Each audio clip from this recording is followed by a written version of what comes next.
Hi, this is Merlin. Today I'm just gonna talk about Wayland today. Today the main topic is what is what is fetch cycle? What is fetch cycle? Cycle in computer architecture. Actually, the first thing is that why we should learn about this kind of fetch cycle. This is kind of my opinion, and the reason why you have to learn about like low level like fetch instruction fetch cycle is because this is actually computer science. The key computer science are the data structure, algorithms,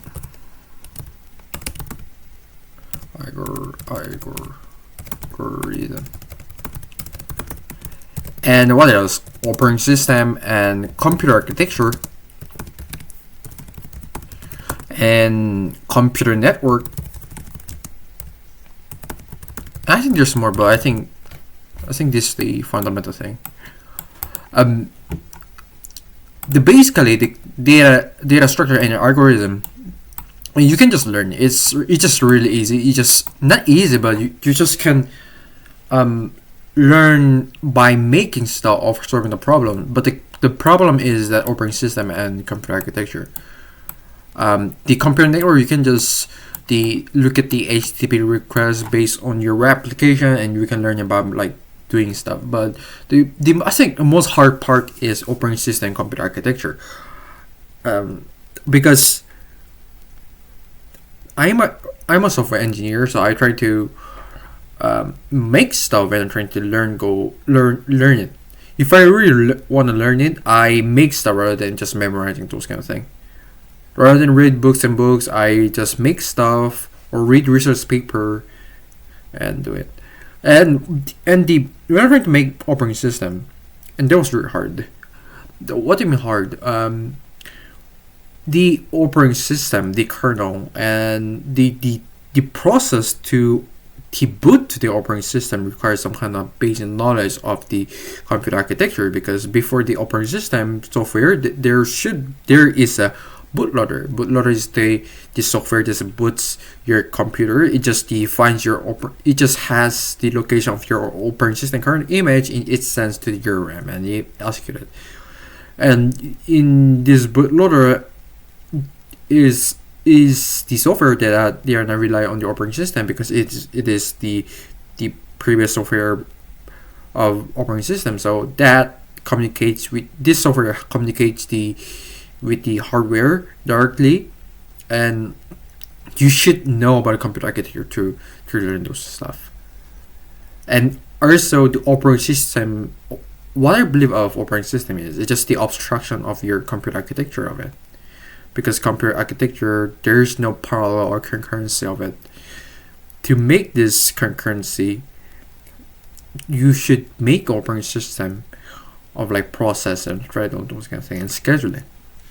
So now we're just gonna go dive into the fetch cycle. I think the fetch cycle is not enough. I think you should put instruction fetch cycle.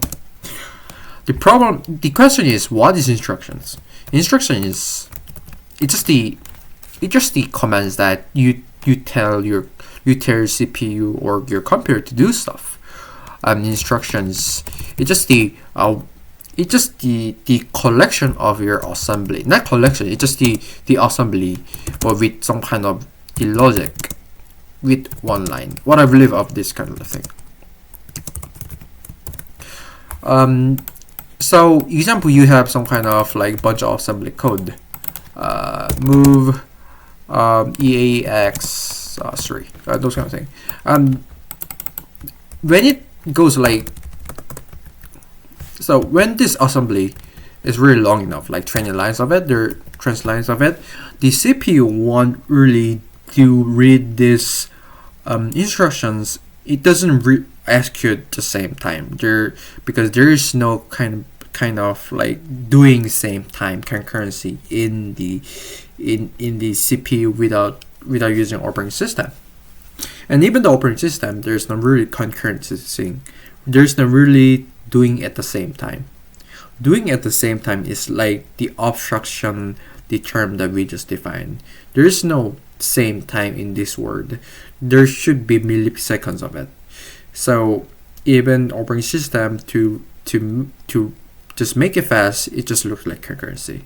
But in the really low level hardware level, there's no like scheduling, those kind of thing. The scheduling is just like if you receive to some kind of process, it just making the process state, wait, or start or change when user need it and rapidly, and that seems like concurrency based now. But in computer architecture, like low level, whether using operating system, there's no concurrency. So you just have to, there's a bunch of training lines of instructions.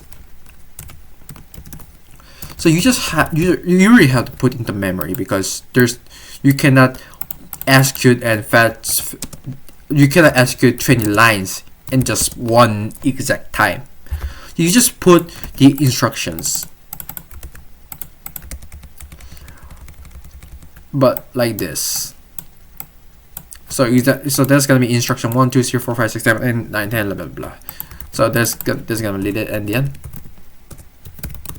x86 use leader endian. The meaning of the leader endian is just the like the prioritizing your the offset, not offset, the memory address, the size of memory address, because your memory address is hex value, whatever those hex value is, or it's just the number of it. But the leader endian it says that it making smaller hex value into high value, but I think big endian is the report of things. So instructions, you have a bunch of instructions like here. The instruction fetch cycle is reads the instruction and read it and decode it and execute it, and there's a fetch cycle to supplies it. But that doesn't really seem like working.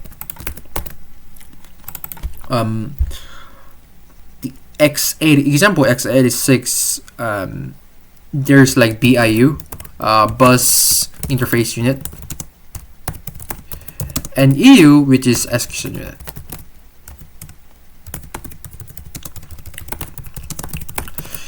In the fetch process, fetch is just like getting next instruction to execute it. To execute. The fetch cycle is just like getting your next instruction in memory, in your RAM or whatever. Memory, get it, and if you're ready, decode it and execute it. But before the fetch cycle, is being in the BIU, and EU is doing decode and execute in x86. I'm just explaining the computer architecture based on the x86, so you just have to.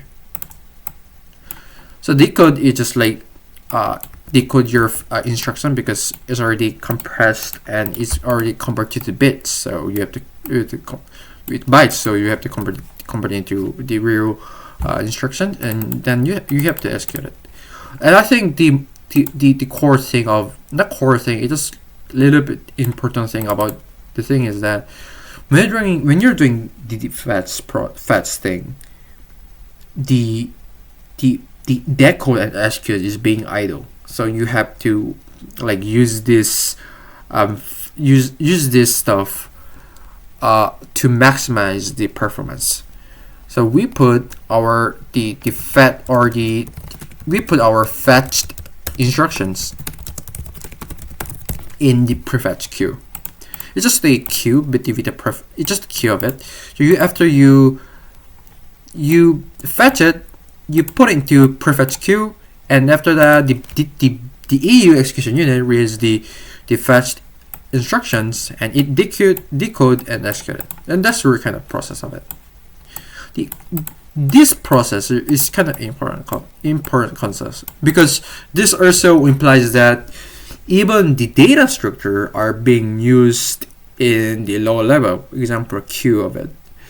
And I think this is really important. So that's kind of process of the fetch cycle. The reason why we have to learn about fetch cycle is based on the fetch cycle, the operating system is being abstracted. And I think the most important thing is that the fetch cycle, you have to use register, the specific purpose of the register and the general purpose of the register. In the x86, they use CS code segment register and also instruction pointer register, or also instruction of PC. And if you're making bootloader, you're just gonna, if you're making operating system, you have to think about rear mode. Rear mode is 16-bit, or protect mode is 32-bit. So you times, I think it was timed by IP times 16 plus the code segment register. So that's the formula of it. And using this formula, you're able to get your memory address that your instruction have.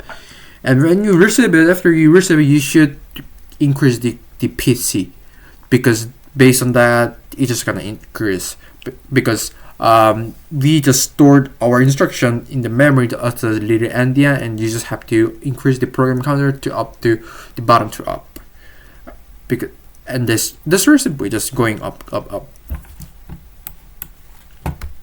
And that's the process of instruction cycle. And the PC is being widely used even in the kernel image.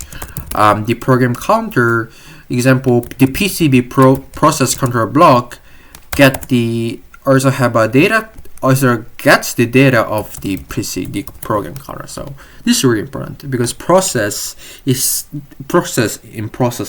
the operating system level, it's not just the thing. It's not magic. It's just the bunch of the object codes that has it.